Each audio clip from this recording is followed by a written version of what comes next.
Bueno, pues buenas tardes a todos. Como sabéis, en el seminario que tenemos hoy lo va a presentar José Fajardo, que es un especialista con un gran conocimiento, lleva muchísimos años trabajando sobre esta planta tan interesante que es el esparto.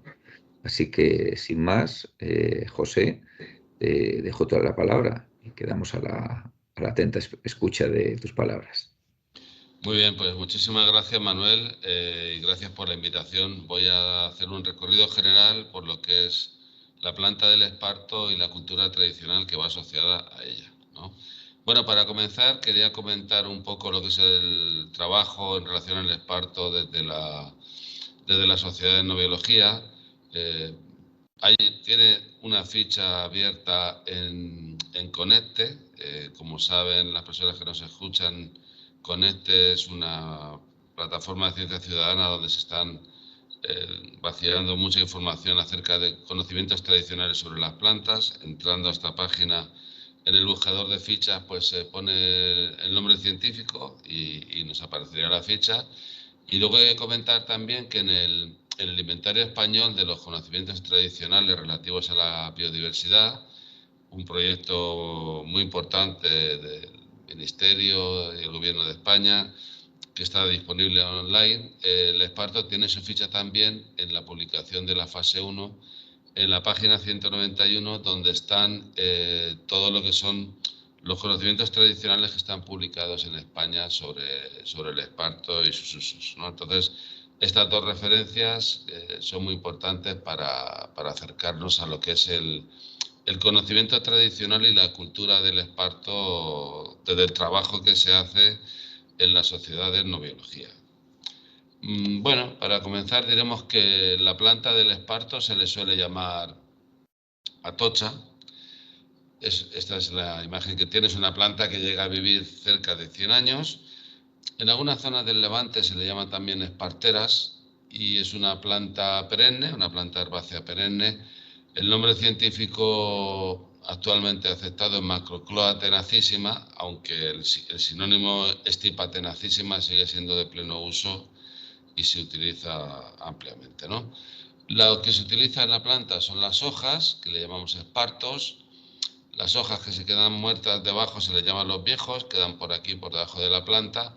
Y luego en primavera se espiga y forma unos tallos floríferos con unas espigas terminales que se les llama atochín, avenas, bueno, tiene varios nombres según qué zona geográfica nos encontremos. Y es una planta que para nosotros es muy habitual. Sin embargo, hay que decir que estamos hablando de una planta endémica. Una planta endémica es una planta que tiene un área de distribución bastante reducida y que este área, digamos, la distribución que tiene esta planta corresponde a lo que se llamaría en biogeografía una planta ibero-magrebí. Es decir, su área de distribución se centra en la península ibérica y el Magreb. En la península ibérica tiene el límite norte por Tarragona, trazando una diagonal. Ocuparía toda la parte este, penetra mucho hacia el interior hasta la zona de Madrid. A Portugal llega al Algarve, al sur. Se daría también en las Islas Baleares. Y luego en el Magreb habría donde está la mayor superficie de espartizal, Argelia, Marruecos, Túnez y Libia. El límite de distribución del esparto en África indica ya un poco las condiciones desérticas del Sáhara, donde la sequía es tan importante que no se puede desarrollar el esparto, ¿vale? En la península ibérica, la zona donde hay mayor superficie de espartizal es el sureste. La primera provincia española en superficie de espartizal es Murcia y la segunda es Albacete. Luego la tercera ya no sé si es Granada, Almería, por ahí, ¿no? Pero el sureste es la zona donde hay mayor superficie de espartizal, ¿vale? El mayor espartizal continuo es una comarca argelina que se llama el Mar de Esparto, que está detrás de Orán, entre lo que llaman las altas mesetas, ¿vale? Y en todo el norte de África el nombre que suele tener en árabe es Halfa o Alfa, ¿vale? Esta distribución está también siempre hay un poco de discusión porque muchos espartizales se sabe que son plantados. Entonces, en realidad, es una vegetación natural hasta cierto punto porque su área de distribución ha sido potenciada por el ser humano desde muy antiguo y muchos de la superficie de espartizal se ha favorecido el espartizal eliminando arbolado, eliminando otros arbustos, incluso haciendo plantaciones, ¿vale? Entran mucho en toda la zona, como he dicho antes, Madrid, Toledo, por el Mediterráneo hacia la zona costera, Andalucía también. Tiene preferencia por terrenos calizos, pero también se puede dar en terrenos silíceos, ¿vale? En la península ibérica está Stipa tenacísima, subespecie tenacísima, y otra subespecie que tiene un área de distribución muy reducida en Almería, que es la subespecie umbrosa. Y en el norte de África hay otras subespecies hay otra estipa, que es estipa antiatlántica, y hay la estipa tenacísima, subespecie gavesensis. Pero básicamente el esparto es la estipa tenacísima, ¿no? Entonces estaríamos hablando de una planta endémica que para nosotros, digamos que es banal, porque está por todas partes en esta zona del sureste, pero que a nivel mundial tiene un área de distribución muy reducida, ¿vale? Bien, hay otros espartos, aparte de estipa tenacísima. En realidad, el nombre esparto, el origen del nombre esparto es el nombre en griego de un tipo de retama. El esparto primero sería el Spartium junceum, lo que aquí se le suele llamar gallomba.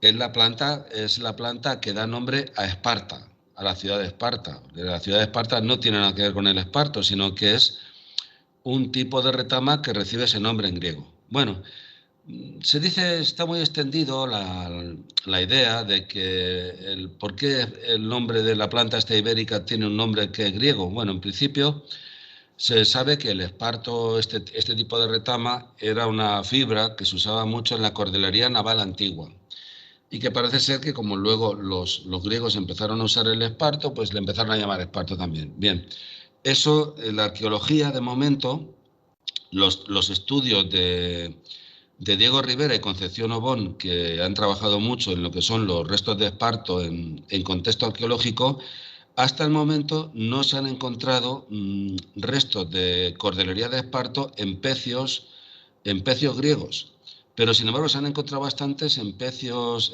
fenicios y cartagineses. O sea que sí que se sabe que se utilizaba, pero de momento, aunque el nombre viene del griego, no está la evidencia arqueológica de que se usase en cordelería naval en los navíos griegos. Bueno, ¿qué más otros espartos hay? Pues tenemos la Macrocloa tenacísima, subespecie umbrosa, endémica de la Sierra de Gádor, que se le llama esparto borde o negro, es un esparto mucho más robusto que la subespecie tenacísima. Y en todo el norte de África distinguen la subespecie tenacísima, es el jalfa que llaman Ari, que es de más calidad, y hay otro tipo de esparto que llaman Tigersi, que creo que debe ser la subespecie gavesensis, que es más pequeñito y lo utilizan también en cestería, ¿vale? Bueno, luego en las zonas más secas de Navarra, el albardín se le llama también esparto y de hecho es conocida la localidad de Sesma, en Navarra, por los esparteros de Sesma, pero lo que se utiliza en Sesma no es estipa tenacísima, sino que es Ligeum spartum, que se hace también una cestería, ¿no? Y también es interesante que cuando los españoles llegaron a América, claro, se buscó en la flora nativa americana plantas que se pudieran trabajar igual con las técnicas que conocían en la península ibérica de trenzados con esparto, ¿no? Entonces en Colombia hay un tipo de junco que se le llama esparto, también en Colombia, y en Argentina otra gramínea que también se llama espartillo. O sea que el esparto entra un poco en lo que hablamos a veces en etnobiología del concepto este de uso, ¿no? De una fibra textil dura, muy fácil de trabajar para hacer trenzados y tal, y ahí viene un poco estas, digamos, sucedáneos, ¿eh? O sea que no hay un único esparto, aunque vamos a hablar siempre nosotros de la estipa tenacísima, pero hay otras plantas que reciben ese nombre en otros lugares del mundo. Bueno, ¿desde cuándo existe cestería de esparto? Pues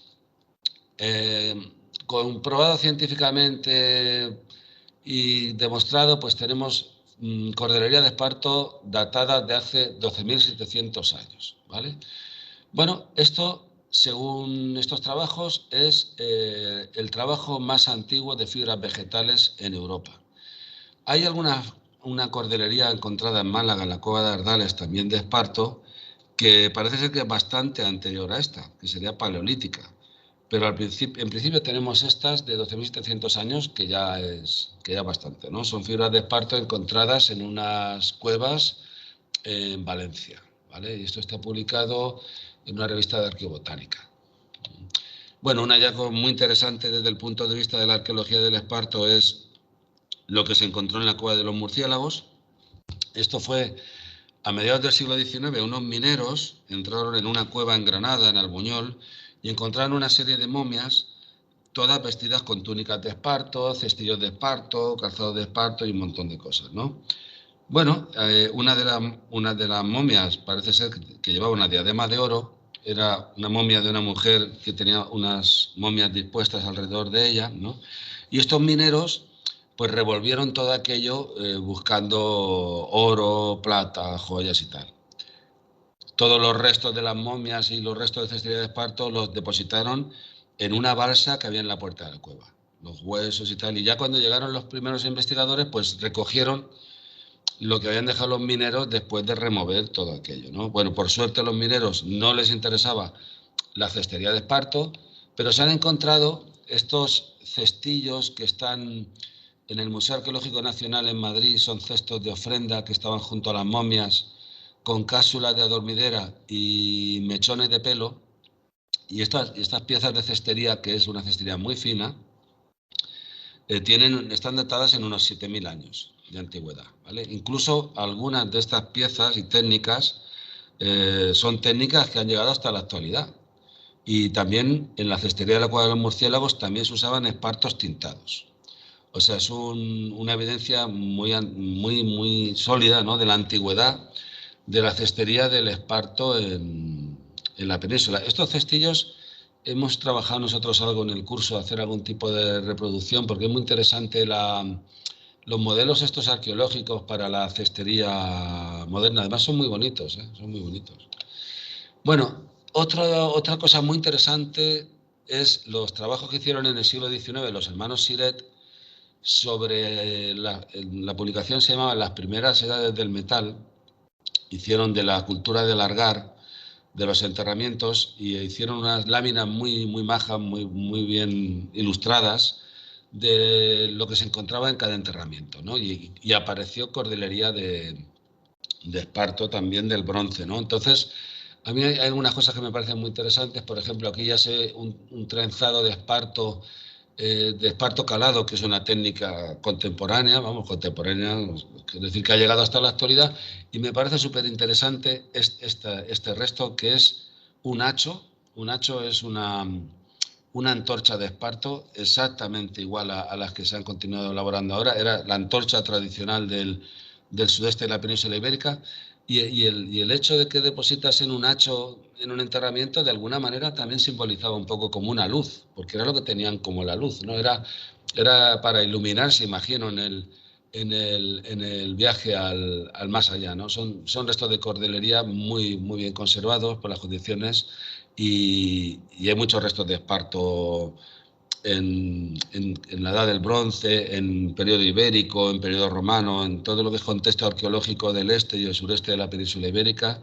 Hay muchos restos de esparto que, como comentaba, esto lo han estudiado muy bien Diego Rivera y Concepción Obón, ¿vale? Bueno, los romanos, el sudeste de la península ibérica, ya le llamaban el Campus Spartarius, la tierra del esparto.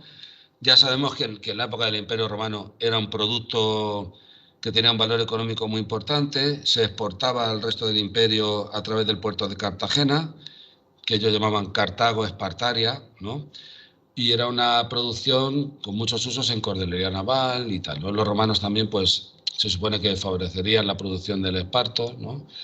Y, y luego, a partir de ahí, pues también tenemos otra cosa muy interesante, muy curiosa, que se ha encontrado restos muy antiguos de cestería de esparto en los nidos históricos de quebrantahuesos. O sea, hay una serie de trabajos sobre los nidos de quebrantahuesos del sudeste peninsular, de las sierras de Cazorla, Segura. Bueno, aquí está, por ejemplo, en Sierra Nevada. Entonces, los quebrantahuesos usaban para tapizar sus nidos cestería de esparto. Y esto, como son condiciones de conservación muy buenas, porque está muy seco, hay mucha cal, incluso los mismos excrementos de los quebrantahuesos, las tizas, es prácticamente carbonato cálcico puro, ¿no? Y aparecen, esto es una alpargata de esparto de un nido en quebrantahuesos, ya han encontrado otras piezas, estos investigadores Sergio Couto y Lucía Agudo, ¿no? Bueno, las primeras referencias por escrito al esparto las encontramos en la Historia Natural de Plinio. Plinio, en la Historia Natural, habla ya del esparto, dice que es una hierba que crece espontáneamente, como un junco de suelo árido. En Cartago dice que los campesinos fabrican con él los lechos, hacen el fuego, hacen las antorchas, hacen sus calzados, que los pastores fabrican los vestidos, y luego dice cómo se recoge, que se enrolla alrededor de un hueso o bastón y la época que se recoge. Esto prácticamente se mantiene igual en la actualidad, ¿no? A partir de la cita esta de Plinio, que es la primera referencia, hay otras citas romanas, hay una muy conocida de Tito Livio que describe el botín que capturan los romanos a los cartagineses en el puerto de Cartagena, y dentro de ese botín incluyen cargas de esparto que había en los barcos que estaban fondeados en el puerto, ¿no?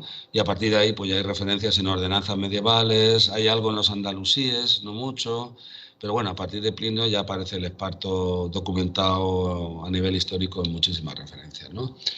Bueno, tenemos también un uso muy importante del esparto que dedicaba una parte muy importante de la producción, sobre todo el de menos calidad, que era la industria del papel. Durante muchos años había papeleras que funcionaban con papel de esparto y algunas de ellas estaban situadas en las Islas Británicas, incluso en Edimburgo. En Edimburgo había una fábrica de papel de esparto, ya había en la península ibérica también. Entonces esto ha sido un uso también muy importante del esparto como fuente de celulosa, como materia prima para elaboración de papel, ¿no? ¿Qué usos tiene la planta? Pues hay una variedad tremenda. Bueno, nosotros hablamos siempre de la cestería tradicional y popular, que ahora entraré un poco con más detalle. La industria textil, que es la elaboración de tejidos, tipo panas y tal. La cordelería ha sido un uso muy, muy importante del esparto. La elaboración de pasta de papel. Una cosa muy curiosa, aunque un poco representativa en cuanto a cantidad, ha sido que se ha utilizado como fuente de nitrocelulosa en la fabricación de explosivos. Se ha usado también en injertos agrícolas. Bueno, se sigue vendiendo en las cooperativas estas agrícolas para injertos de las viñas y para los atados y cosas así. Y luego los hachos, que son las antorchas que hemos hablado antes. Bueno, una cosa interesante del esparto es que el uso del esparto excede lo que es el área de distribución natural de la planta, ¿no? Sabemos que había pueblos, sobre todo pueblos de España, que tenían poco término municipal o que la gente tenía pocas tierras y entonces se dedicaban a la artesanía del esparto, aunque el esparto lo compraban, a lo mejor procedía de Yin o procedía de Cieza. Y es muy conocido pues un pueblo que hizo un documental Eugenio Moresma, un pueblo de Teruel que se llama La Cuba, que el pueblo vivía a hacer esparto y allí no hay esparto. El esparto se lo mandaban de estas zonas productoras, o sea, de Albacete y Murcia sobre todo, ¿no? Y luego André Chapuy, que era un cestero francés, murió hace unos meses, que se dedicaba a restaurar cestos antiguos franceses y alemanes. Él nos encargó a nosotros esparto porque hay una cestería fina alemana de este estilo, de este bolsito de dama, de mano, que utilizaba, hay una cestería del siglo XIX que utilizaba también esparto combinado con otras fibras para cestería fina. Y yo llegué a ver algún cesto de estos de la colección de Chapuy de finales del siglo XIX, alemanes, y estaban hechos también con esparto. O sea que se ha utilizado más allá de las fronteras de lo que es su distribución natural. Incluso en Herculano, en Italia, se encontró una suela de una alpargata hecha con esparto, ¿no? Y un barco hundido en Israel llevaba también esparto. O sea que se ha exportado la fibra más allá de lo que es su área de distribución natural, ¿no? Y en el Magreb, claro, el Magreb también es una zona muy importante desde el punto de vista del esparto, y aquí se ven las técnicas. Las técnicas de trabajo del esparto entre el Magreb y la península ibérica son muy, muy similares, porque de hecho estos conocimientos son anteriores a la división religiosa, a la aparición del cristianismo y a la aparición del islam. O sea, estos conocimientos forman parte de unas raíces comunes muy antiguas, ¿no? Entonces se hacen las pleitas, las espuertas, igual muy similar a cómo se hace aquí, ¿no? Y esto, por ejemplo, es una fotografía actual de un pueblo del Rif que se llama Ruadi, y cerca de Alucemas. Entonces aquí, por ejemplo, es un día de mercadillo y entonces aquí tienes a la venta los manojos de esparto para trabajar, las cuerdas para atar los pajares, algo de palmito, todo esto es palmito, y estos son aguaderas que se venden no para uso decorativo para ponerlas en el chalet, sino que aquí llega el paisano con su borriquilla, clava una puncha aquí grande, la parca en el mercadillo y si tiene las aguaderas desgastadas, pues compra unas nuevas, ¿no? Esto sigue estando en el Magreb, sigue estando muy viva la artesanía del esparto como artesanía de uso, ¿no? Y de hecho, mucho de lo que se vende en España de cestería de esparto procede de Marruecos. Bueno, esto lo he comentado de los hachos. Los hachos son las antorchas tradicionales que se hacen con los espartos viejos, los que hay debajo de las antorchas. Es una cosa muy sencilla, porque esto se hacen unas ligaduras, se empieza por aquí y la ligadura siguiente monta sobre la anterior y así hasta abajo consecutivamente, ¿no? Y cuando se enciende, pues conforme va ardiendo, van soltando los hachos, se van quemando y esto pues se mantiene 10 o 15 minutos. Y hay algunas fiestas en algunos pueblos del sureste, hay fiestas de hachos donde se hacen carreras de hachos y se hacen por la noche, se encienden los hachos, se bailan los hachos porque al girarlos se avivan, ¿no? Y esto lo vimos también cuando estuvimos en Almagruz, en las cuevas de Guadix, Dulce también nos estuvo haciendo allí unos hachos. O sea, que esto es una cosa muy curiosa que a mí me llamó la atención que apareciera uno exactamente igual en una tumba de estas algáricas, ¿no?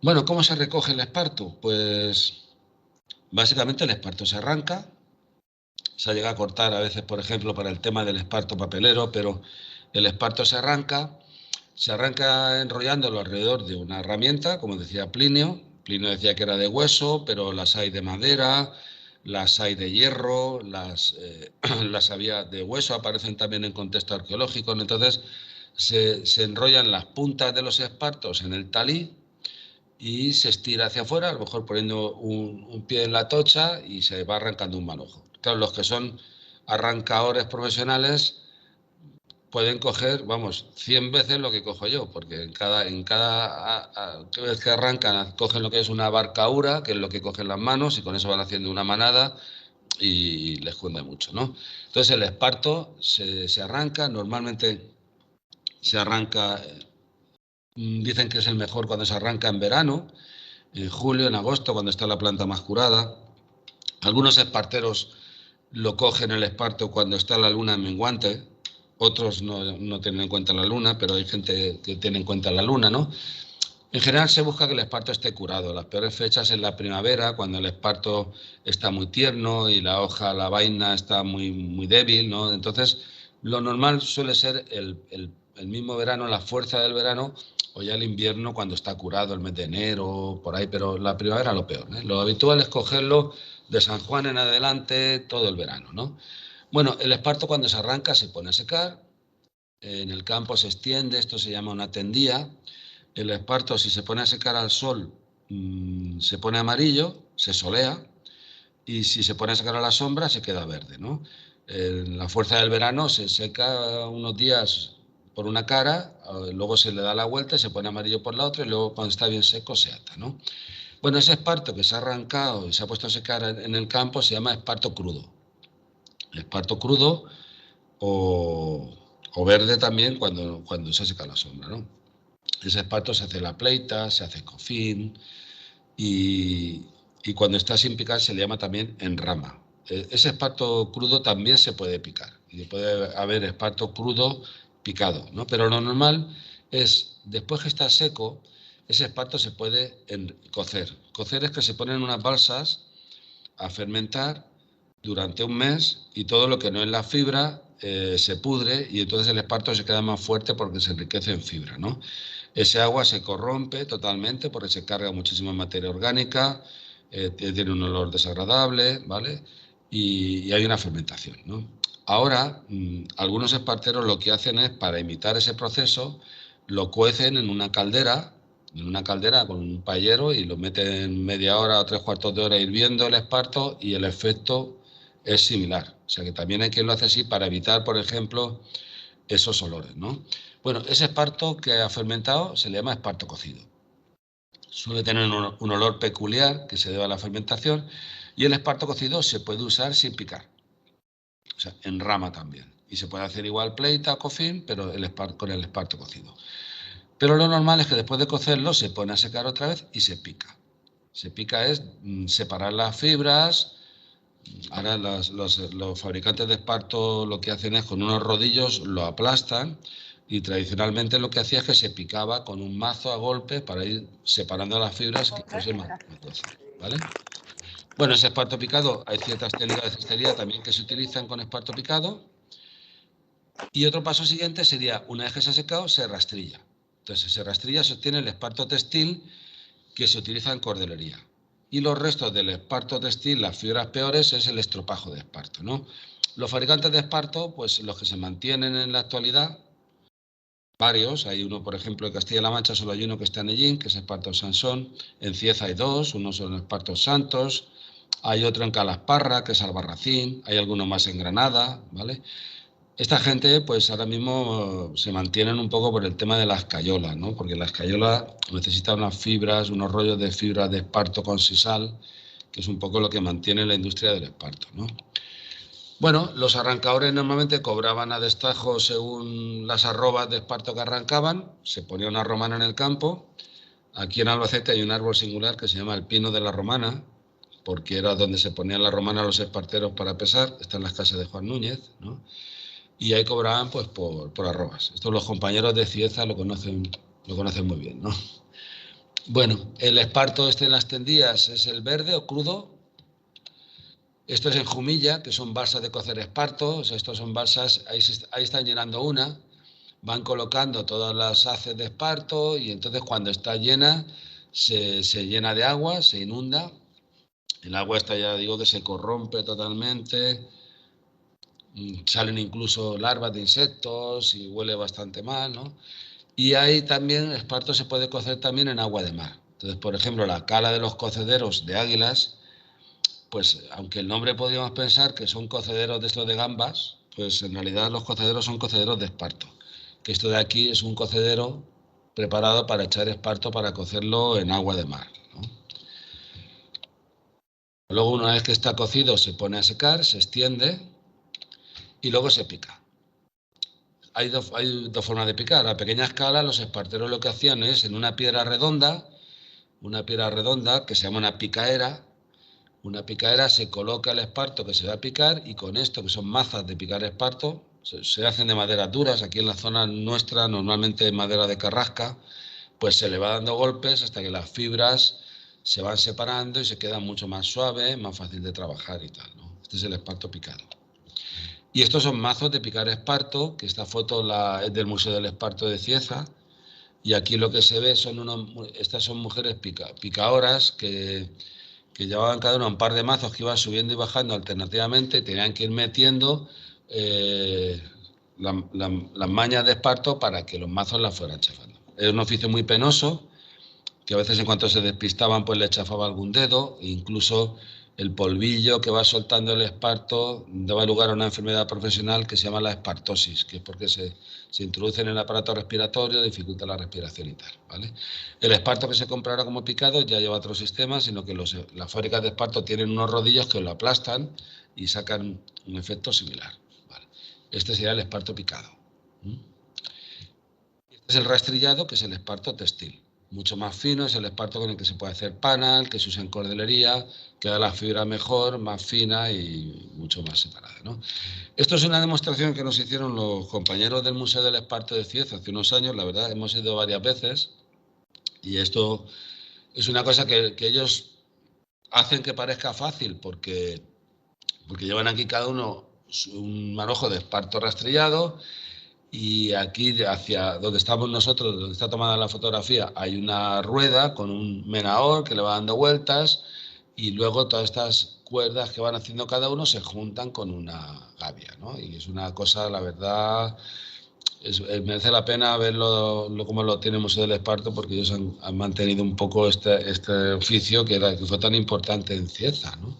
Y esto pues son los trabajos que se hacen con esas hilaturas de cordelería de esparto, que son cuerdas muy, muy resistentes. Bueno, en cuanto a papel de esparto, solamente está en activo una fábrica de papel de esparto que está en Túnez, que es la fábrica de Caserín, que sigue utilizando tal. Las que había en España, que había varias, están todas ya cerradas, pero bueno, el esparto sigue siendo una fibra que da un papel de mucha calidad, ¿eh?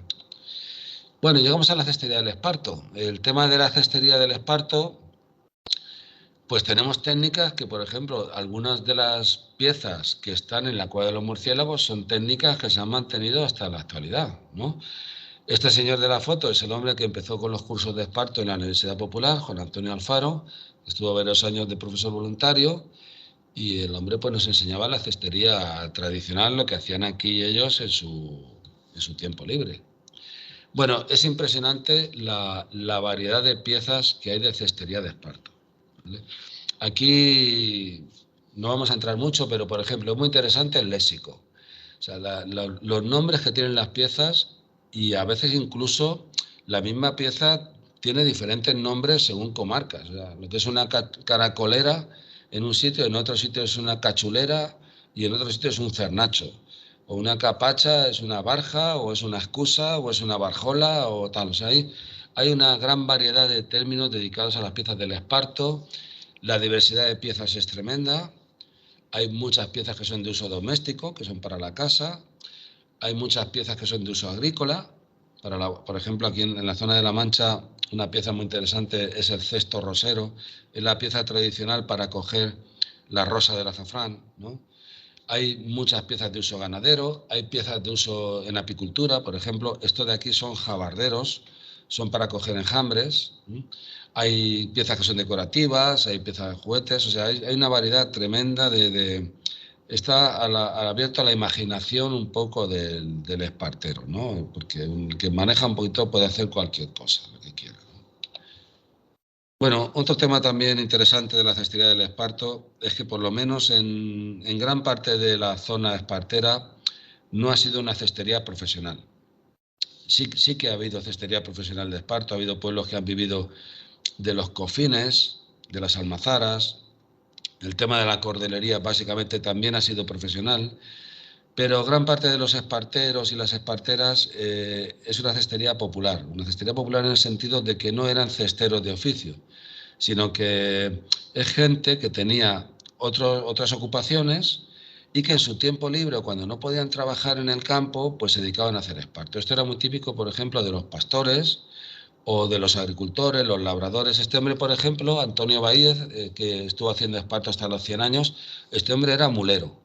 Y entonces cuando había temporales claro, no podía estar mandando WhatsApps. Entonces el hombre, cuando había temporales, se dedicaban a hacer pleita y con eso luego se cosían lo que necesitaban para las mulas. O en las sanochás, de noche, cuando estaban en el invierno, que son las noches tan largas, ¿no? Y, y estuvo haciendo, ya digo, hasta los 100 años. Victoria García de Lietor sí que llegó a trabajar de cofinera, haciendo cofines de las almazaras. Juan Beteta, que era agricultor de Yeste, también hacía esparto. Custodio de Alcázar era labrador con vacas, ¿no? Entonces, aquí en toda esta zona, por ejemplo, los pastores tradicionalmente han trabajado mucho el tema del esparto, pues cuando iban con el ganado o cuando estaban de majada, el tiempo libre, ¿no? Entonces ha sido una cestería muy popular porque en realidad hacían para su uso o para amistades y tal. Claro, como cosa curiosa, este año en la exposición tenemos unas piezas de abengibre que me puso Alonso en contacto con una familia de abengibre que las hacía era ciego, totalmente ciego. Y el hombre era agricultor, podaba la viña y tal, y por la tarde se ponía a hacer el esparto a tientas con los dedos al tacto, hacía la pleita y la cosía. Una cosa impresionante. Bueno, sobre las técnicas. El esparto, yo creo que de las fibras vegetales que se trabajan en cestería en Europa es la que tiene mayor diversidad de técnicas de trabajo. Prácticamente todas las técnicas de cestería tradicionales se pueden aplicar al esparto, excepto las cesterías que se hacen con listones de madera, la cestería de castaño del norte de España y de Extremadura, la cestería que se llama endamero, no se puede hacer con esparto, pero todas las que son de mimbre o de otras fibras herbáceas, todas esas se pueden hacer con esparto, ¿no? Bueno, lo he hecho un poco sintético, pero hay, por ejemplo, un grupo de técnicas que son trenzas cosidas, o sea, se hace una tira de trenza y luego la pieza se hace cosiendo esa tira y se le da forma. Básicamente, nosotros tenemos la trenza más conocida, es lo que se llama la pleita. La pleita es una trenza con esparto en rama, sin picar, que se hace con los ramales hacia arriba y que se hacen muchas piezas, ¿no? Y luego lo que llamamos nosotros recincho, que es esto de las fotos, que es con los ramales hacia abajo. Y también se pueden hacer piezas cosiendo cuerdas, ¿vale? Entonces hay una parte de técnica que es una trenza, se hace ese trenzado y luego se cose. Hay otro grupo de técnicas que son tejidos continuos, o sea, la pieza se va quedando hecha conforme se va tejiendo. Tenemos todo el tema de los cosidos en espiral, una técnica de cestería en la que hay un manojo de fibra que va creciendo haciendo una espiral y una cosedera que va cosiendo cada vuelta sobre la vuelta anterior, ¿no? Luego tenemos los trenzados continuos, que son trenzas que se van uniendo sobre sí mismas. Aquí entran los puntos de cofín, el punto de caracolera, el esparto calado, la rejilla de zinco, recinchillo. Otras técnicas son las tramas y urdimbres, que son técnicas también muy similares al mimbre. Hay unos elementos fijos que se llaman trama y unos móviles que se van tejiendo sobre los fijos, ¿vale? Esto en la zona de La Mancha no se ha hecho mucho, pero en la zona de Murcia y Almería es muy común, mucho más que en la zona de La Mancha, ¿no? Hay otra técnica que se llama punto de nudo, que se utiliza para forrar recipientes con una cuerda, y luego hay un montón de terminaciones distintas de trenzas que se utilizan para asas, trenzados para los ribetes, distintos adornos que se ponen a las piezas. Claro, hay unas piezas que son de trabajo, más rústicas, más fuertes, y hay piezas muy elaboradas que se usaban, por ejemplo, para cuando un muchacho pretendía a una chica, pues le hacía un costurero, le hacía algo así un poquito más elaborado, con muchos adornos, con espartos tintados, para que viera a la muchacha que era un tío apañado. Y esas ya son, ahí echaban el resto, ¿no? Y luego hay una serie de técnicas dedicadas al calzado de esparto, que también hay bastante diversidad, y según el tipo de esparteñas hay zonas geográficas que las esparteñas tenían unas técnicas, otras zonas tenían otras, hay unas esparteñas que eran para días de fiesta, otros calzados que son más provisionales y tal, bueno, hay mucha variedad, ¿no? Bueno, muy importante es la preparación del material, hay técnicas que necesitan un tipo de esparto, o el esparto más fino, de más calibre, de menos calibre, más picado, menos picado. O sea, eso los esparteros finos lo miran muy bien, la preparación del material. Y luego es muy importante el gesto, que es la posición de las manos, cómo hay que colocarlas, porque al final son cosas mecánicas, ¿eh? Son cosas mecánicas. Hay una diversidad tremenda. Por ejemplo, esto sería una pleita. Esta es una pleita un poco especial porque es una pleita que está preparada para injertar. El injerto de pleita es una técnica muy poco común que básicamente lo hemos encontrado en la zona de Granada. Y aquí en la pleita pues son ramales que van por parejas, se va tejiendo hacia arriba, se va añadiendo por los laterales y luego pues se cose. Este es un hombre que fuimos a ver a Orce, que se llama Andrés López, ¿no? Luego se cose con una aguja de coser pleita, que son estas. Hay agujas antiguas, muchas estaban hechas aprovechando una hoz de segar que estaba ya muy desgastada y entonces hacían con eso una aguja de coser pleita o una púa de una horca de hierro. Estas agujas de coser pleita, en el Museo de Albacete hay una que es andalusí, creo que es del siglo X o el XI, que se encontró en Lietor, exactamente igual que las contemporáneas, ¿eh? Entonces esto se va cosiendo con la pleita, que es esto, se cose con una cosedera. O sea, la cuerda que va uniendo las pleitas se le llama cosedera. Puede ser una trenza, un cordelillo, pero bueno, cosedera es lo que se usa para coser, ¿vale? Y los esparteros pues se fijan mucho en la costura, que esté bien cosida, que los ramales a los dos lados de la costura vayan montando, todo eso tiene su aquel, ¿no? Bueno, otro trenzado es lo que nosotros en Albacete llamamos recincho, pero que en otros sitios le llaman cerneja, crineja, collado. es una trenza que se hace con los ramales hacia abajo, como está haciendo este hombre que es Joserra de Bogarra. Y luego pues también igual se cose y se hacen las terminaciones también de los ribetes de los cestos o se forran botellas, también es una trenza muy, muy común, ¿no?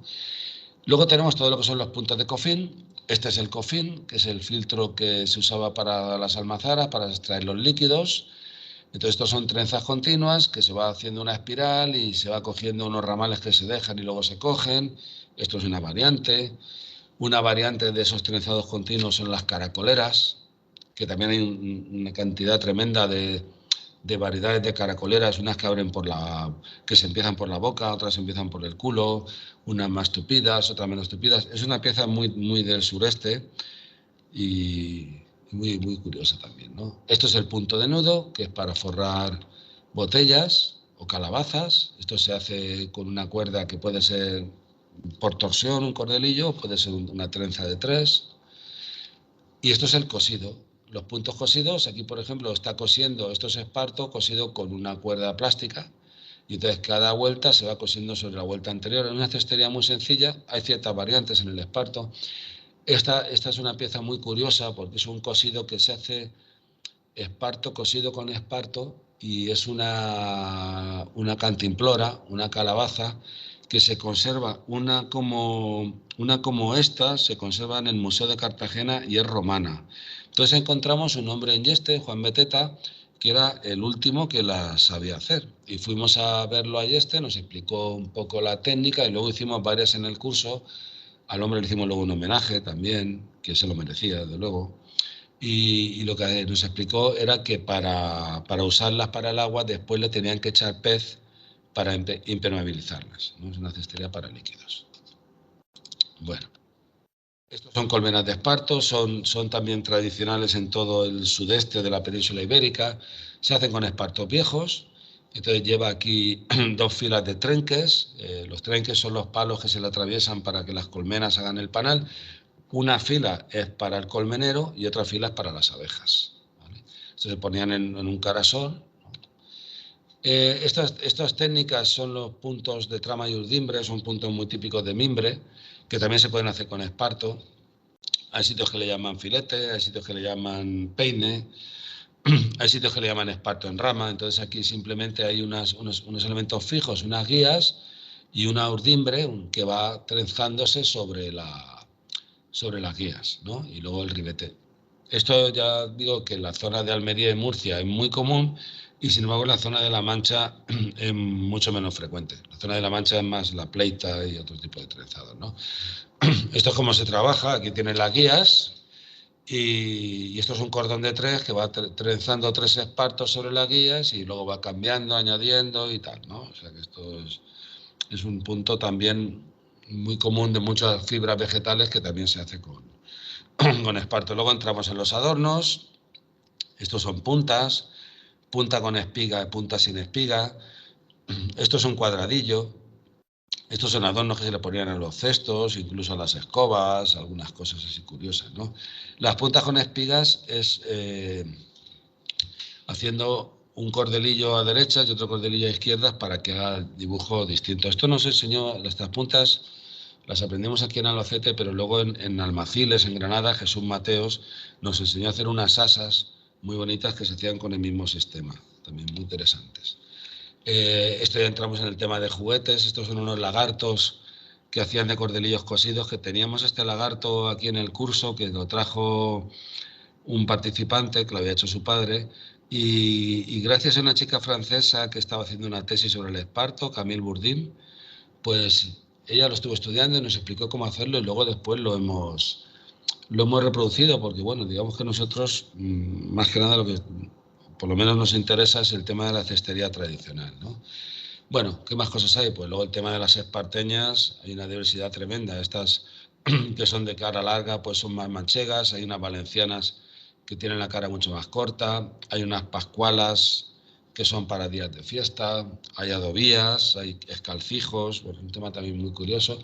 Y luego pues tenemos todas estas terminaciones. El rabogato es una trenza para asas de 4 ramales, el soguillo de 8 es otra trenza para asas que queda cuadrada que tiene 8 ramales. Ramales les decimos en un trenzado, cada uno de los manojos de esparto que se van cruzando le llamamos un ramal. Nosotros le llamamos ramales por aquí, en otros sitios le llaman cabos. Este es un ribete que nos enseñó Alfonso García de Pozondo, el ribete de cordón, que está en muchas piezas antiguas. ¿El futuro que tiene el tema del esparto? Pues hay algunas propuestas, por ejemplo, en restauración paisajística en zonas áridas, hay unos biorrollos de esparto para fijar suelo, hay un tema muy interesante que es el esparto en serojardinería, en jardinería para sitios secos. Es una planta muy resistente que necesita muy poquita agua para vivir, ¿no? Entonces está muy indicada, ¿no?, para esos tipos de zonas. Y en cuanto a la cestería, pues nosotros aquí hay un chico que viene aquí al curso que se llama Juan Sánchez, que él dice que viene al curso de espartoterapia. Y entonces sí que yo estoy viendo en el tema este de la cestería que ese enfoque práctico que tenía la cestería, que era como una cosa necesaria para hacer piezas que se usaban en el campo o en la ganadería, pues ahora se hace de otra manera. Ahora lo que se hace es por el que le gusta trabajar con las manos, ayuda a la psicomotricidad. Luego también la dinámica, por ejemplo, del trabajo del esparto, que es un trabajo que se suele hacer en corro, es una dinámica compartida, muy social, ¿no? Yo creo que tiene una parte terapéutica muy importante. Entonces yo pienso que la cestería tradicional no va a desaparecer, sino que nosotros pues un poco tenemos la obligación de recuperar estas técnicas tradicionales y darles un nuevo sentido. O sea, el sentido es que la gente que va a hacer esparto lo hace porque le gusta hacer sus cosas y disfruta haciendo, ¿no? Y entonces mientras disfrute haciendo, pues eso va a estar bien, ¿no? Como el que va a jugar al tenis, pues no va a ser Rafa Nadal. El que va a jugar al tenis porque disfruta jugando al tenis o al pádel o lo que sea, ¿no?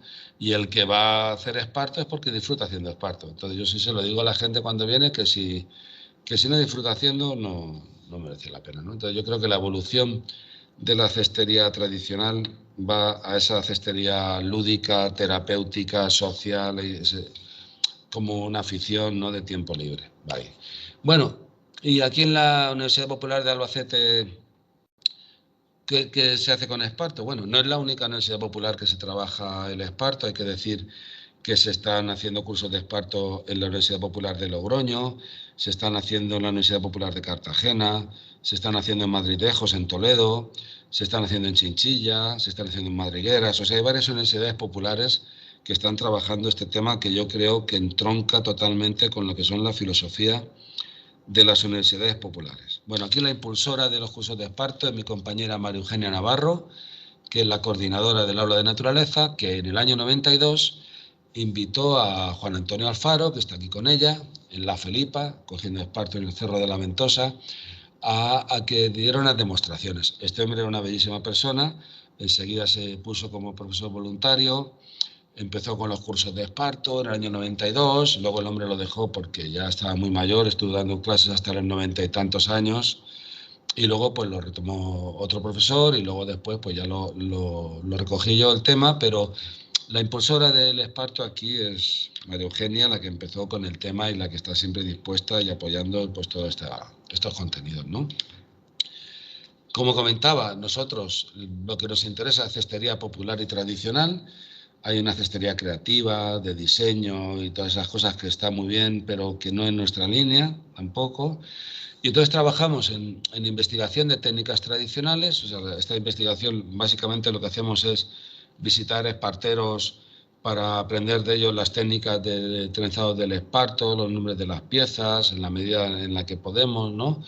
Esas técnicas de investigación que nosotros recogemos luego se aplican en la formación en los talleres de esparto, esos trenzados.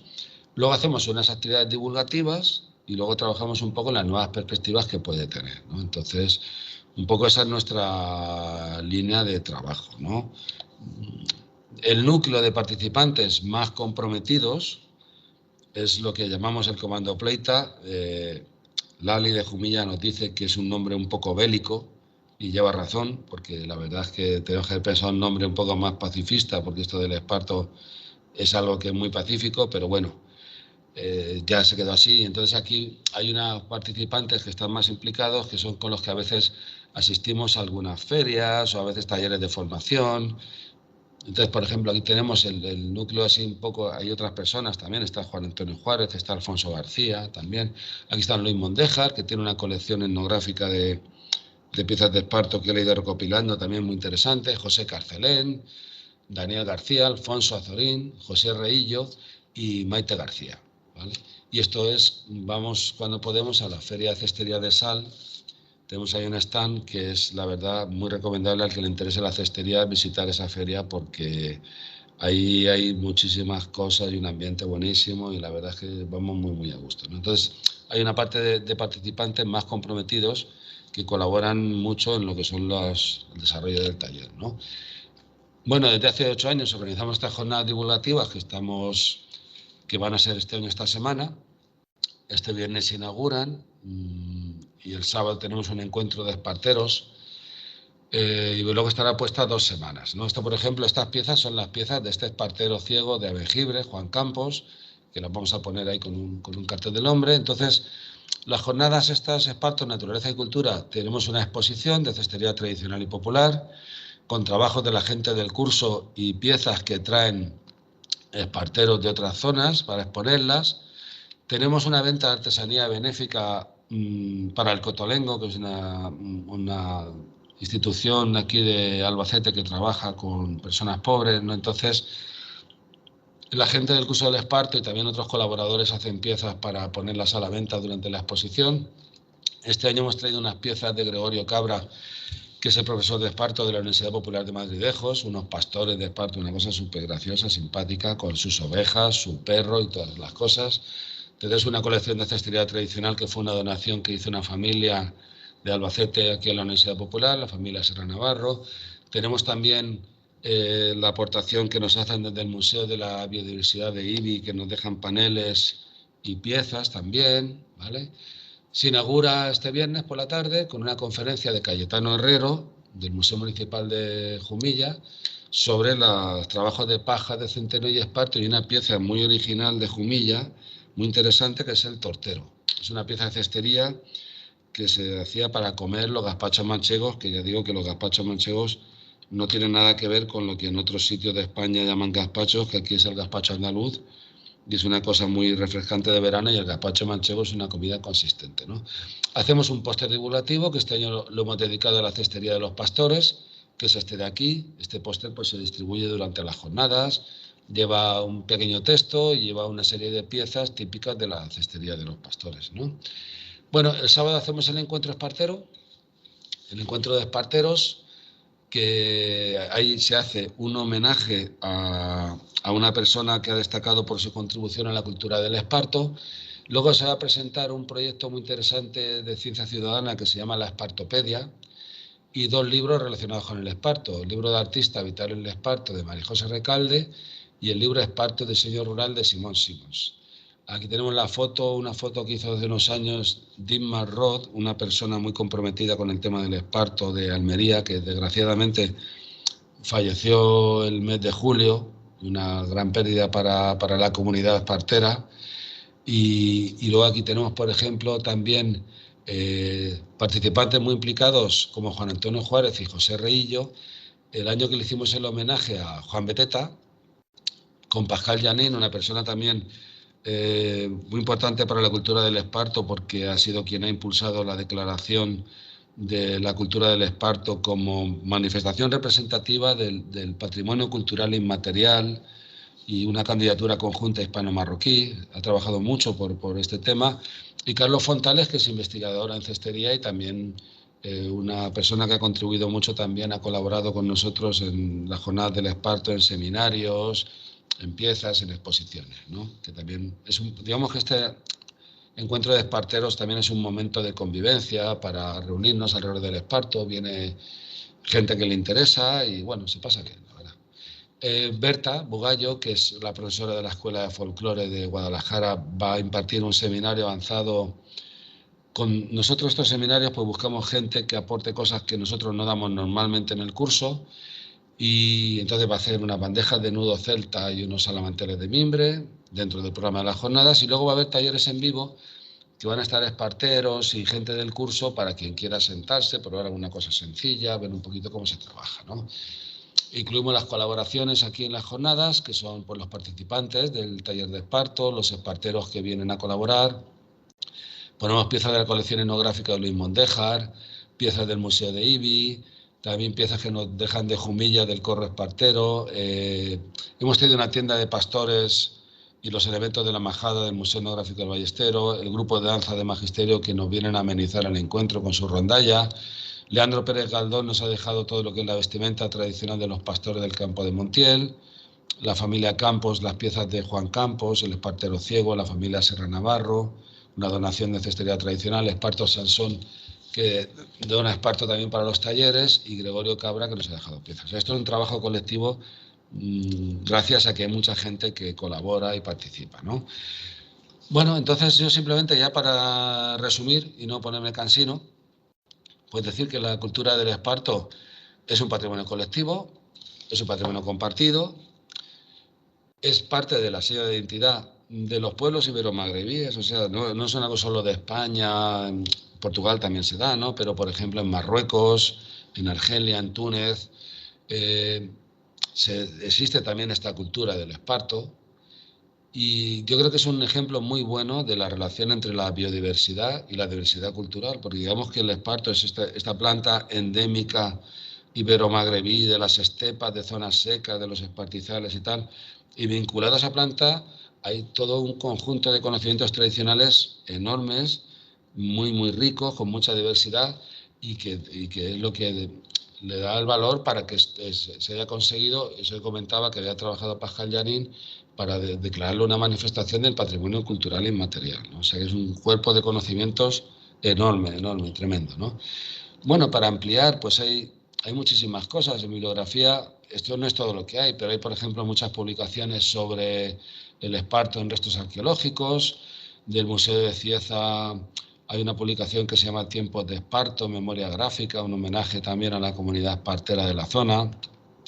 Muy interesante el trabajo de Antonio Barber sobre la cultura del esparto en el territorio valenciano, que es esta foto que se ve de fondo. Es un trabajo muy completo sobre todo lo que es la cultura del esparto en Valencia, con el léxico propio en valenciano, el proceso de preparación, con unas láminas muy buenas de piezas, ¿no? De Enrique Blanco tenemos el trabajo de espartería artística sobre las alfombras de esparto Ubedíes. Tenemos publicaciones sobre la cestería de los murciélagos, ¿vale?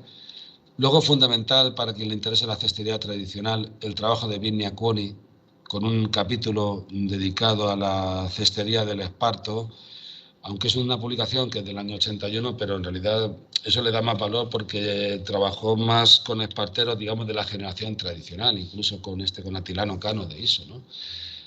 Bueno, tenemos de Carlos Fontales una recopilación general de cestería española que también habla del esparto, hay de ecología. Hay una colección de testimonios que se llama Esparto Vivo, hecha en la zona de Huerca Lovera, que son testimonios de personas relacionadas con el esparto. Un trabajo muy interesante de Pardo Moreno, Los apuntes sobre el esparto del siglo XIX, que habla de algunas prácticas como las atochadas, que precisamente en Socobos, haciendo una entrevista a un hombre mayor, me las mencionó y no me había hablado nunca a nadie de ellas. Solo las había visto en esta publicación. Y era una práctica para retener tierra fértil en los vallejos típica de esta zona, ¿no? Los cuadernos de Puerto Lumbreras, las publicaciones del Servicio del Esparto del año 50 sobre los ensayos de producción de esparto y crecimiento son muy interesantes. Un libro que acaba de salir de Simón Simons sobre un estudio de piezas tradicionales de esparto, ¿vale? Luego, los vídeos de Pirene, de Eugenio Monema, hay algunos muy interesantes también sobre el esparto. Y luego, en Internet, yo destacaría ahora mismo la Espartopedia. La Espartopedia es esta página de ciencia ciudadana que la van a presentar sus impulsores de la Fundación Long Now aquí el sábado. Pero, por ejemplo, en la Espartopedia tenemos este mapa que está muy bien, que viene todos estos puntitos, que es todo el mapa del esparto en España, donde vienen corros esparteros, por ejemplo, estos puntos morados, ¿no? Donde vienen museos y exposiciones, donde vienen proveedores de esparto, donde vienen zonas que ha habido hallazgos arqueológicos. Es una página colectiva que está que está muy bien, se está metiendo en una galería de imágenes, bueno, hay gente que está implicada, Jesús Ortega, Julia España y más gente, ¿no? Más cosas que hay en internet, pues tenemos, por ejemplo, la página de V10 Artesanía con Esparto, aquí hay algunas, o sea, esto hay más, Artesanías Pérez y Pérez, de Jaén, Cestería París de Valencia, la espartería de Juan Sánchez en Madrid, la página de Jesús María Quintero, esparto.es, que es una página muy buena en cuanto al tema de las piezas, la página de Tony Barber, la página de Eduardo Monesma de Pirene, que vienen algunos vídeos que se puedan descargar, y luego el blog de Simón Simos Trenza Design, que viene también muchas cosas interesantes, y luego en Facebook, quien tenga Facebook, estas cosas que estamos aquí también medio empanadillas todos, pues hay un grupo que se llama Amigos del Esparto, que creó Alfonso Mansanet. Hay otra página que se llama Real Espartería, de Luis Moreno, hay otra que se llama Esparto Ibérico, de Epifanio, o sea que hay bastante, hay muchísimo material.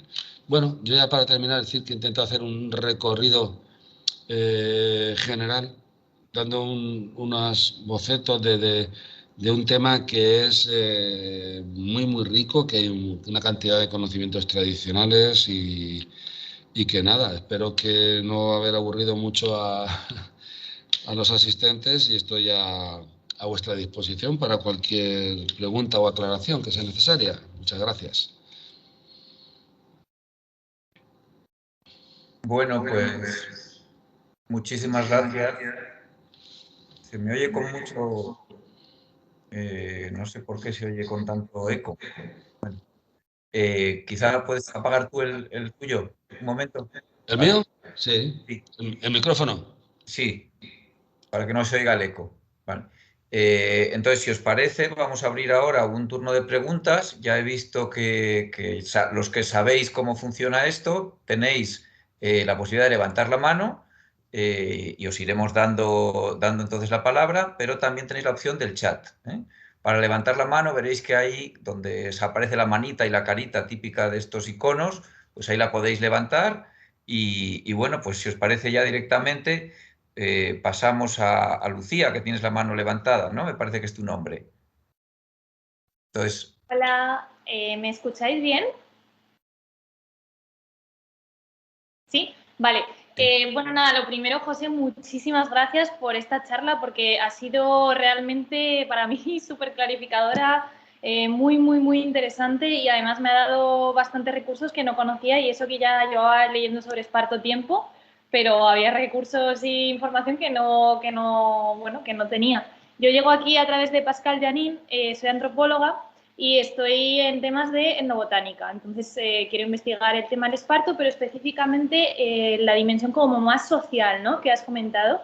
Entonces, tenía dos preguntas que no me han quedado claras. La primera es el tema de los corros que has comentado.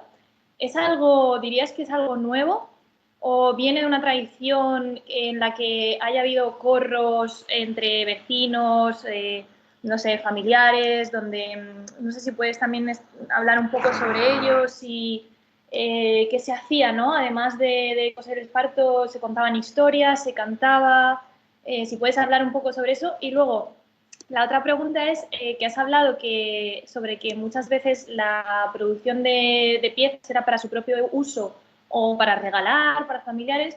Y te quería preguntar de qué momento estamos hablando exactamente cuando dices eso, como en qué ámbito geográfico, no sé si es como toda la península ibérica o en qué momento exactamente, a qué momento te referías. No sé si es que te referías a solamente ahora o...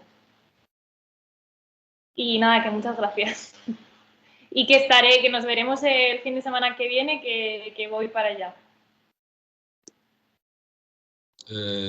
Muy bien, pues ahora entonces, Manuel, ahora voy contestando yo. sí, yo creo que vas contestando. La siguiente que tiene la mano es Vicente Rodríguez y luego los compañeros del Museo del Esparto. Tú les Vale. vas contestando y cuando termine, si os parece, el siguiente sería Vicente y Vale. luego el Museo del Esparto. Muy bien. Bueno, pues muchas gracias, Lucía. Me alegro que te haya gustado y nada, y Pascal, pues ya te digo que...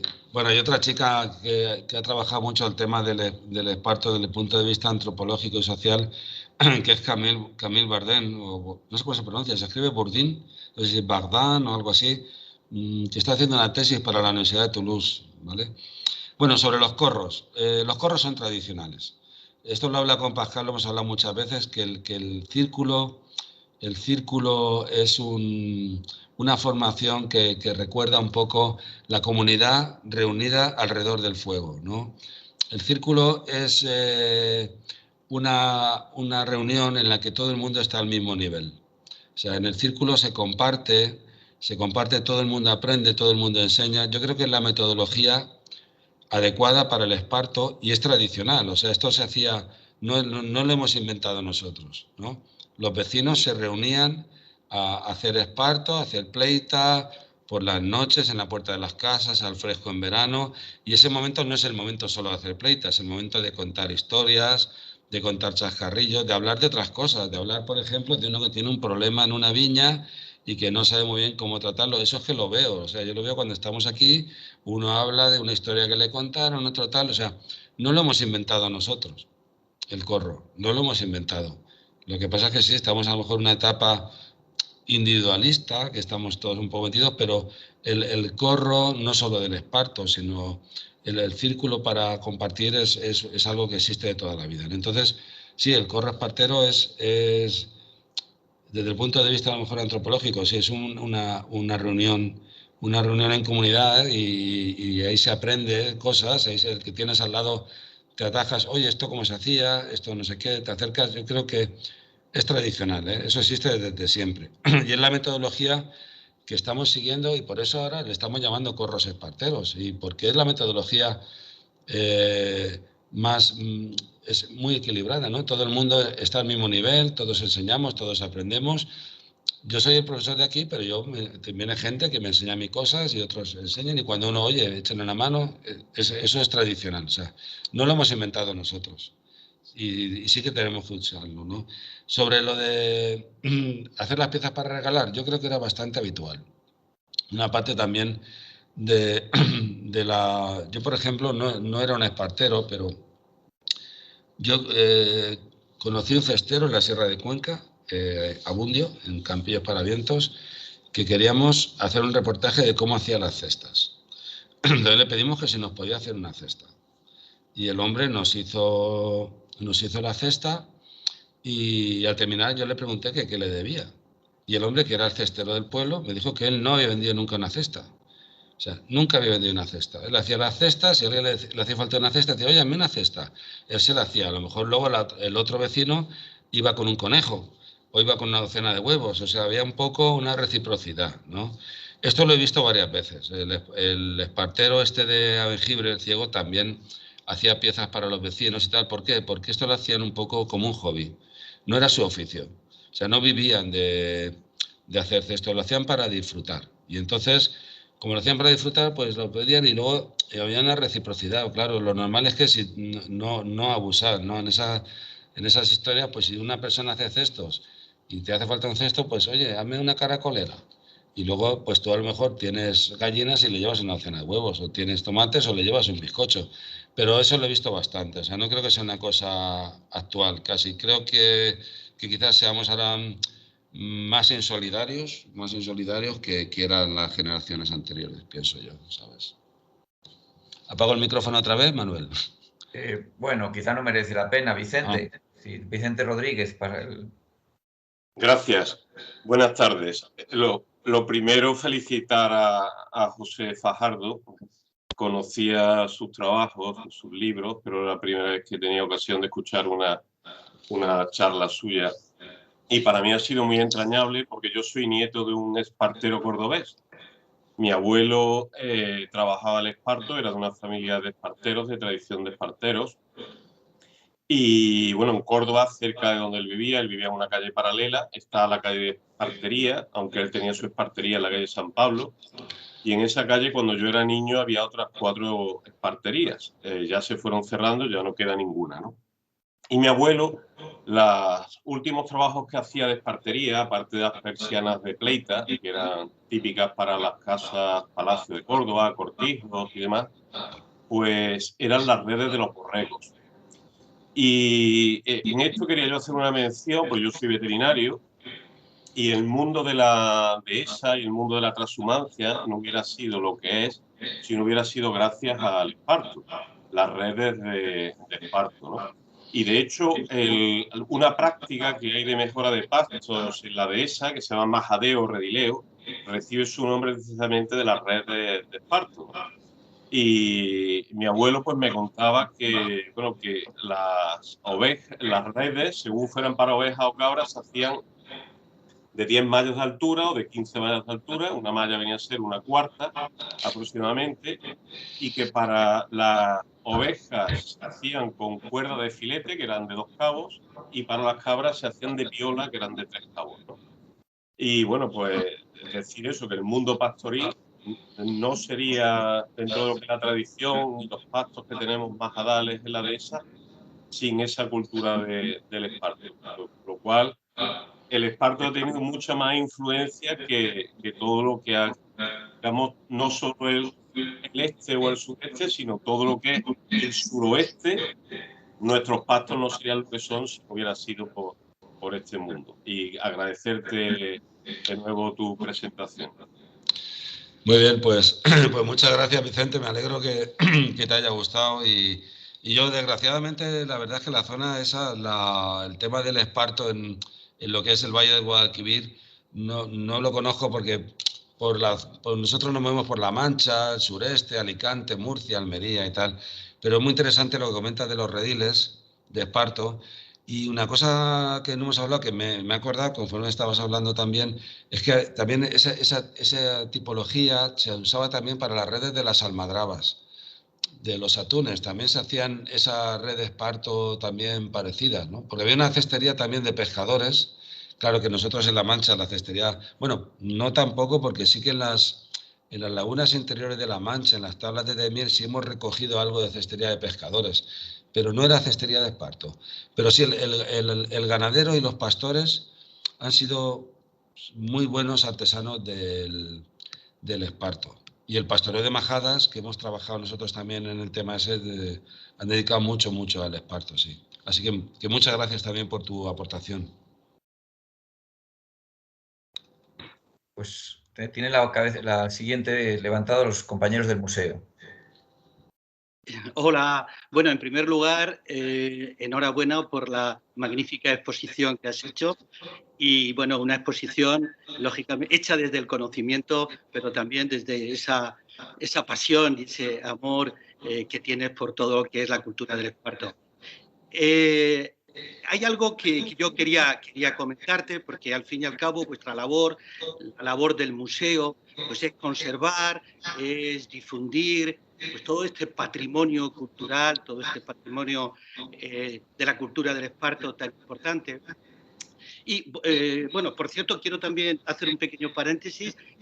Si alguien está interesado en visitar el Museo del Esparto, lo puede hacer a través de un programa virtual en nuestra página web.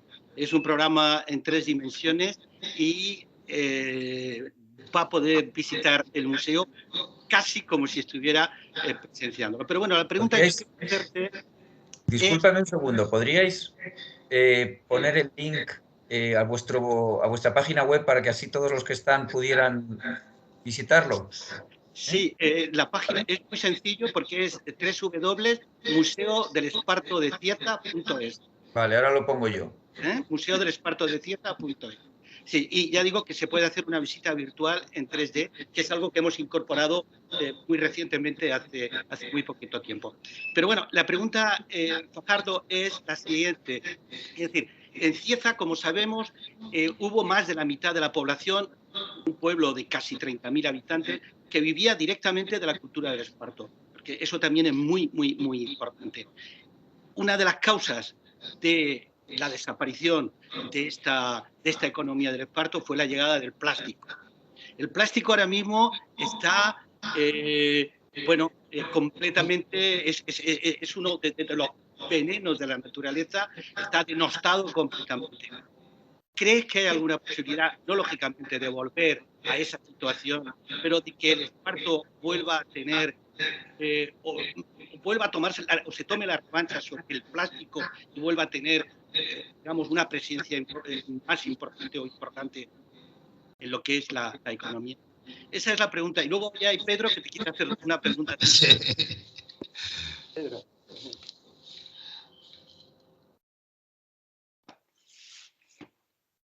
Fajardo. Hola, Pedro, ¿cómo estás? Buenas tardes. Me alegro de verte. En primer lugar, felicitarte por la lección que nos has dado esta tarde aquí, que bueno, yo he aprendido... Que te voy a enseñar yo a ti, Pedro.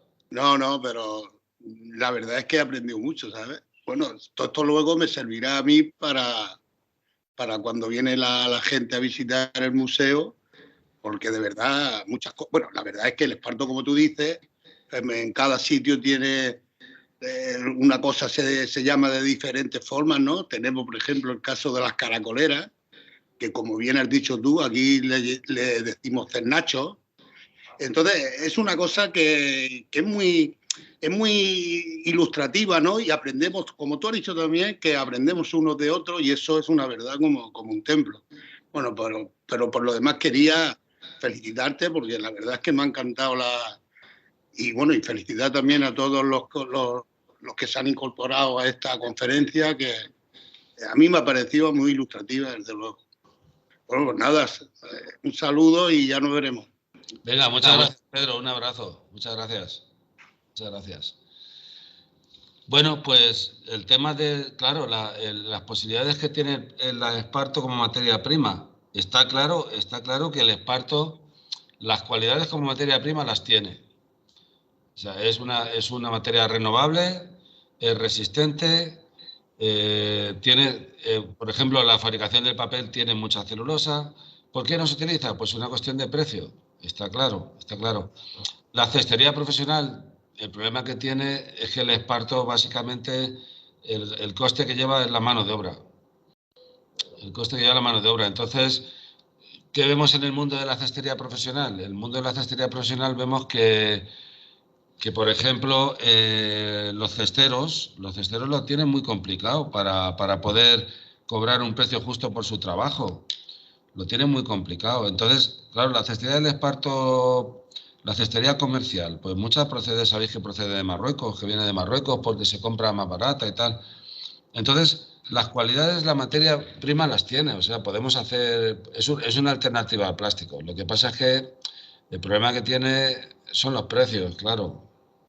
Ojalá y se pudiera, pero no sé, a lo mejor ahí igual más que la artesanía a mano sería buscar una alternativa industrial.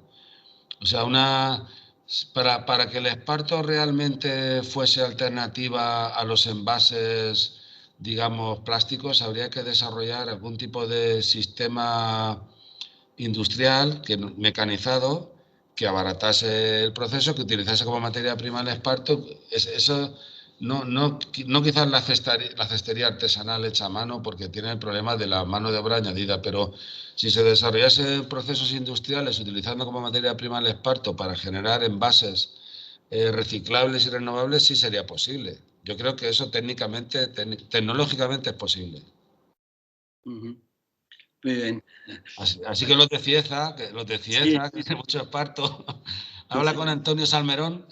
Sí, claro. Bueno, pues es por lo que estábamos comentando, ¿no? Que una fibra que ha dado trabajo a miles y miles de personas en un pueblo como Cieza, y no solo en Cieza, sino bueno, en toda la zona que tú has mencionado antes, pues la verdad es que es una pena que de algún modo no se pueda o no, por cuestiones económicas, por precios, por esto, por otro, pero que no pueda volver o que no vuelva a tener una presencia mucho más activa.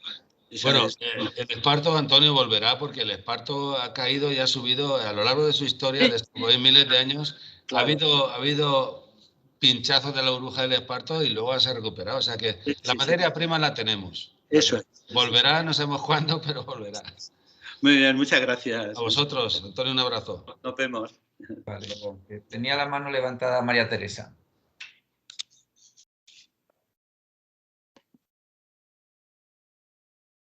¿Sí? María Teresa. Hola, hola, buenas tardes a todos. Hola, José. Hola. En primer lugar, bueno, agradecerte la charla porque siempre es interesante escucharte y siempre aprendo alguna cosa nueva. Y luego hay una cosa que me pregunta mucho la gente y, bueno, cuando tú estabas hablando de la recogida de esparto, siempre aquí también se arranca, no se suele cortar, pero hay mucha gente que insiste en que hay que cortar porque es mejor para la planta. Y mi pregunta es, ¿realmente afecta a la planta el hecho de arrancar o el hecho de cortar?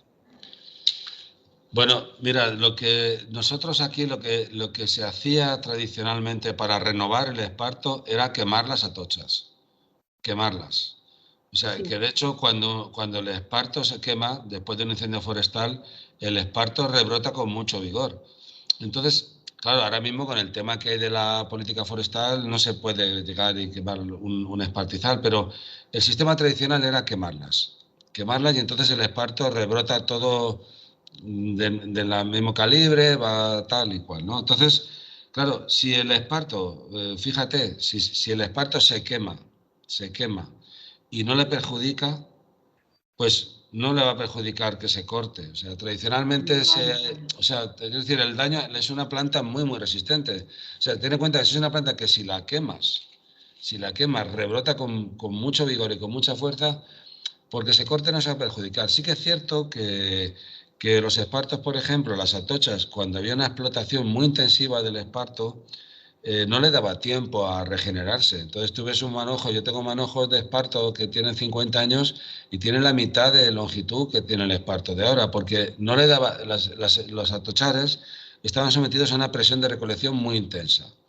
Entonces incluso no llegaban ni a florecer. No llegaba a florecer porque la planta no tenía el vigor que tienen los espartos. Entonces, sí que, por ejemplo, cuando el esparto no se recoge, pues se van acumulando espartos viejos debajo. Entonces, claro, los esparteros dicen que hay que limpiarlas, quitarle lo viejo y tal.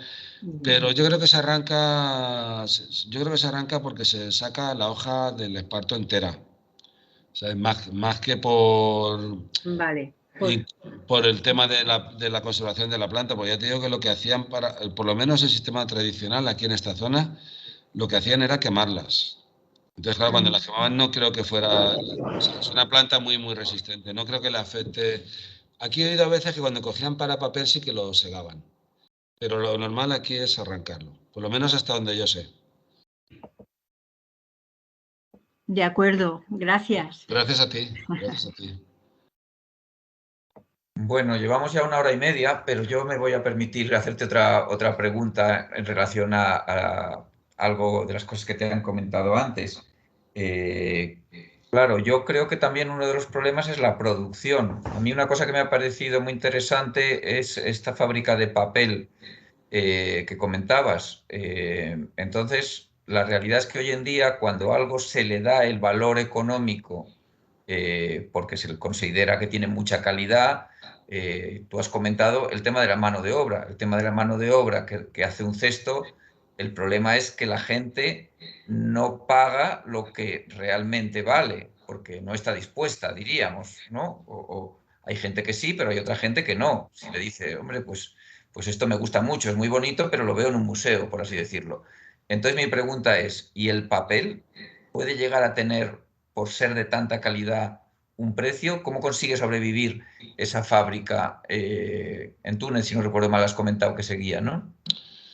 Sí, sí, está en Túnez. El papel de esparto es un papel de mucha calidad porque tiene mucha celulosa, tiene mucha fibra. Entonces, sí, estamos hablando no de una cuestión de calidad de la materia prima, sino una cuestión de política de precios y de mercados y tal. Claro, seguramente la pasta de papel que se elabora en España vengan de árboles que estén cortados en Finlandia o a varios miles de kilómetros.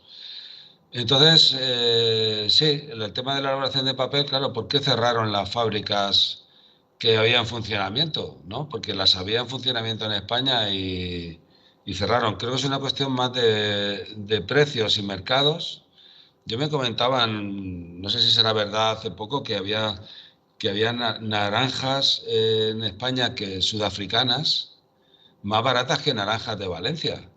Yo digo, yo no me lo explico. ¿Cómo es posible que algo que se produce a varios miles de kilómetros sea más barato que algo que se produce aquí? O sea, no lo entiendo. Entonces yo creo que el papel de esparto la materia prima tiene la calidad, o sea, la materia prima tiene calidad. Y luego, ¿por qué no se utiliza? Pues seguramente es una cuestión de mercados, de precios, no sé, si, a lo mejor muchas veces no pagamos el precio real de las cosas, te quiero decir, ¿no?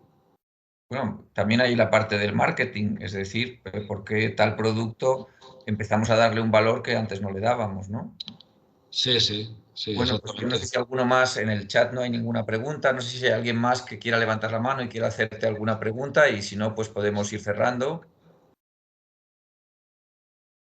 Bueno, pues yo sin más te quiero, sí, mira, Juan Miguel ha levantado la mano, Juan Miguel Vergara.